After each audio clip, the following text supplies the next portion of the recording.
I mean, there's been several people who have been able to prove their lineage through DNA testing and stuff.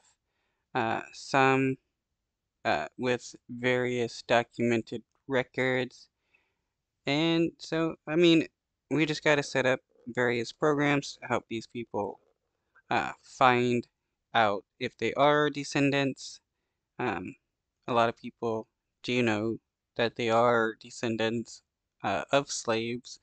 So, for the most part, it's not that hard to figure out. Now, this Juneteenth, we are just days away from when California's reparations task force will submit a final report to lawmakers. Black Californians could qualify if they can prove they're descendants of free or enslaved black people during the 19th century. But how would you do that? New tonight, CBS 13 Shantae Passmore is getting answers on the best way to prove your lineage. Finding your roots. My mother was raised here. Kathy Lynn Marshall successfully navigated the complex journey. It's not impossible for African Americans where it gets dicey.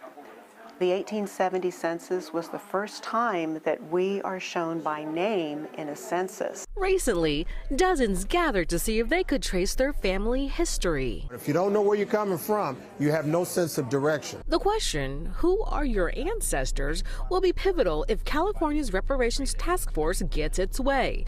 First, a final report of recommendations is due to the legislature before July 1st. Next, lawmakers will need to craft legislation followed by the governor's approval. But how or who will determine who's qualified? There is no definitive way of how that can be proven. It is just as complex. The task force may have thought it was an easy thing to do.